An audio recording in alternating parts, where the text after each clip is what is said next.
So this is perhaps the most Kevin Durant thing ever. He's got more tweets than career points. 23,561 points, 24,200 tweets. Now this person says it's a lot of retweets, just quoting a tweet, just tweeting a couple laughing emojis.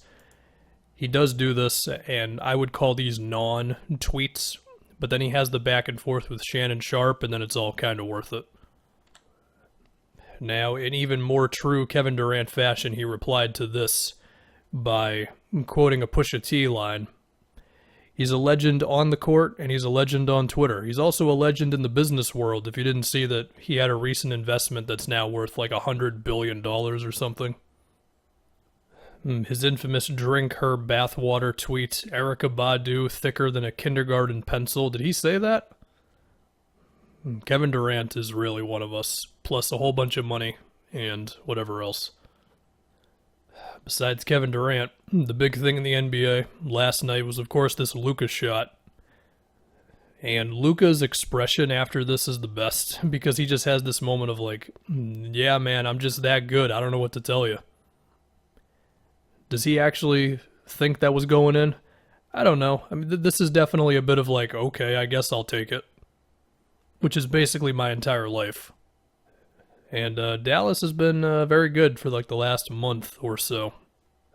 LaMarcus Aldridge, yeah, he's retiring because he had the irregular heartbeat. Definitely didn't think that was going to happen today. LaMarcus Aldridge will probably be a Hall of Famer. And there was a stretch of time, I don't know how long it was exactly, but he was really like an offensive force. I mean, he wasn't too far away, not for his whole career, but there was like a couple of years there where he was like in the same ballpark of as Dirk in terms of threatening as a shooter at power forward and the post-ups and the turnaround jumpers and all that. And the one thing that I think about is what if Greg Oden didn't get hurt and it was Brandon Roy, LaMarcus Aldridge, and Greg Oden.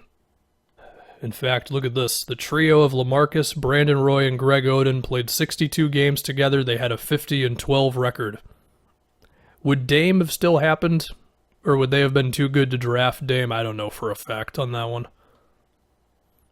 And Steph in 3 quarters, 41 points, 98 true shooting. Oh, never mind. 42 points on 100 true shooting. Well, there you go. It's basically impossible to be more efficient than that.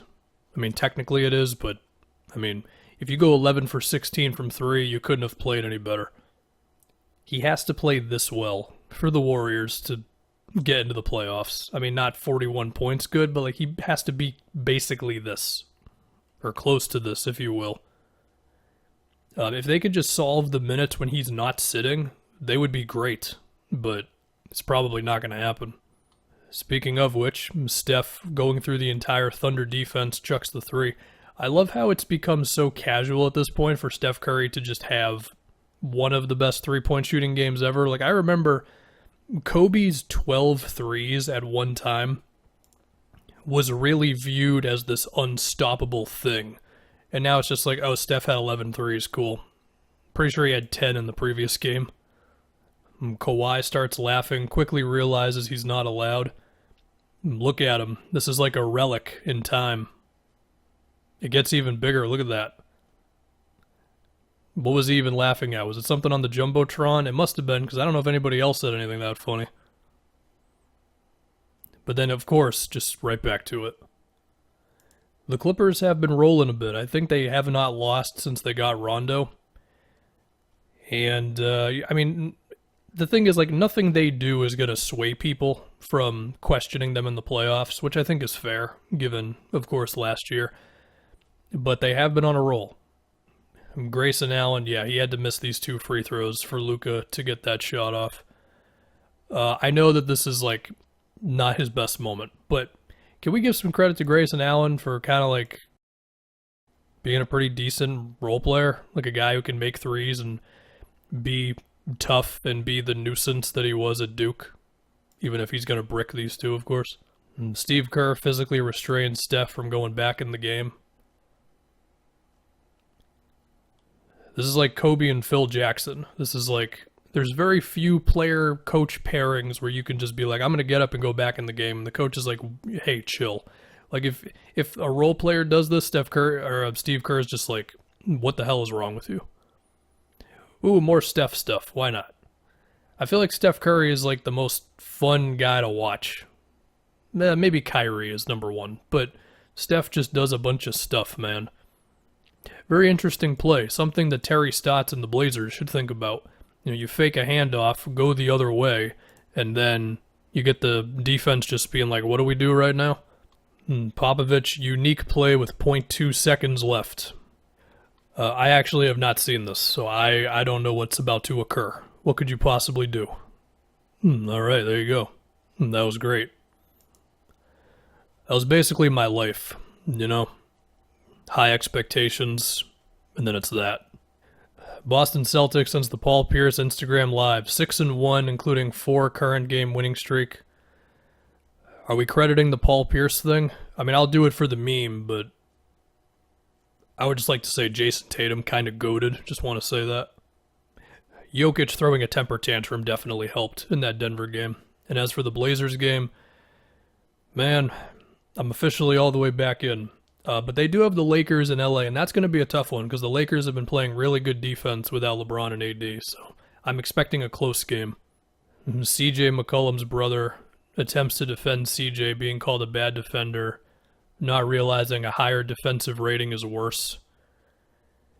Yeah, the Magic Twitter did this too. The average defensive rating for an NBA player is 110, CJ's is 113. Oh boy. 660 quote tweets, there's no way I can go through all those. I can totally emphasize with Eric, I'm the oldest sister in my family. That's not true, you're on NBA Reddit. And I have accidentally embarrassed my younger siblings during the process of trying to stand up for them. A girl my younger brother liked was giving him crap for being a bad singer, and I told her that he sings Taylor Swift and David Hasselhoff songs really well, and this is a lie. This did not happen. On to the next one. Jalen Brunson blasts Luka in the face after the game. These replies are going to be great. Let's see them. All right, we got an image. This could go a bunch of different ways. Let's see. Okay, that's what I was hoping for. This never happens to me, I swear. Yeah, it does. You know it does. Brunson is nonstop hating on Luka. This picture, perfect representation of their relationship. Okay. They look like the mutated versions of the 3 dudes from New Girl. Let's see this again. So this is Nick. This is, I forget the dude's name. And then that is the other guy. I remember Nick, that's it. This kind of works. Then we got more Luka. 360 step back 3. I recall this one.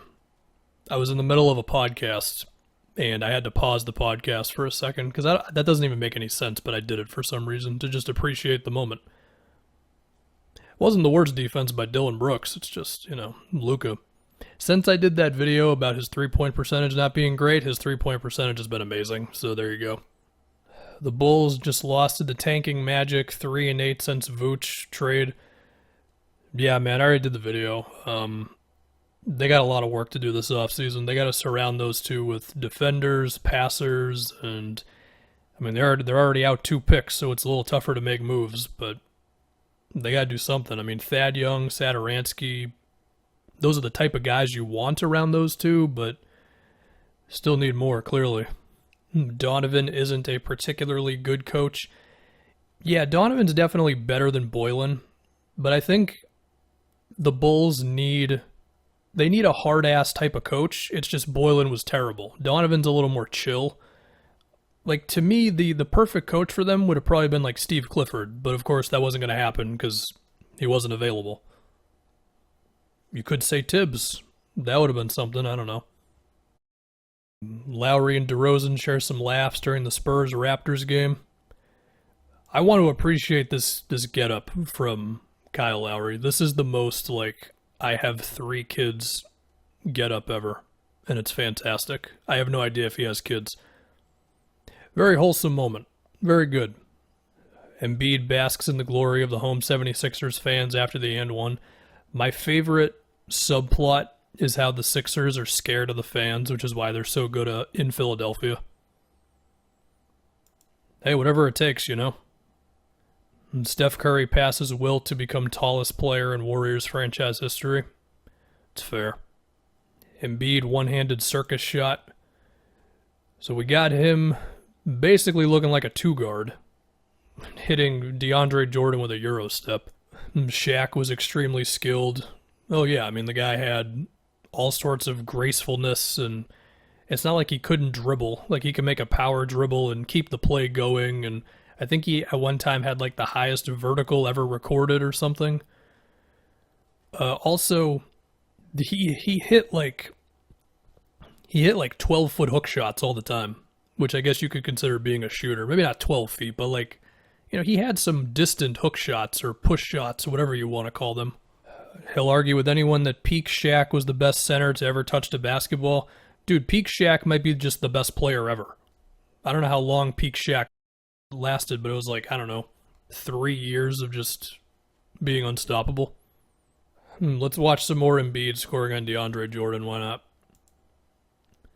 He's got him in the post, face up, jab step, and pump fake, gets him in the air. That's it. Dude, just never jump on an Embiid pump fake. Just don't do it. Because one of two things happens. Either he makes it or he misses it, which is the best you're going to get against Embiid. When you're in the air, it's over. You're done. I don't get it. Like, why do people jump on his pump fake? There's no reason to jump. Just dare him to make a jump shot. I know he's been amazing on them this year, but like, what else are you going to do? I'm surprised it took this long to get to the Reggie Jackson shot. We got an ISO. Is that on Killian Hayes? It looks like Killian Hayes. There you go. Reggie. Years in the making, getting payback on the Pistons. If that's not Killian Hayes, then I look like an idiot. Kyrie, tough left-handed floater despite the smothering defense from Thibault from a Celtics account. I would like to say, whenever I watch Kyrie, I just can't help but be like, what the hell happened in 2019, man? I mean, I know what happened, like, between chemistry and too many guys who wanted to shoot and Hayward being hurt, but I'm still just like, what the hell? Anyway, yeah, this is why I maybe earlier when I corrected myself on Kyrie actually being the most fun guy to watch, because like, what the hell is this? What is this? He had to go all the way to over Embiid for a hook shot or floater, whatever.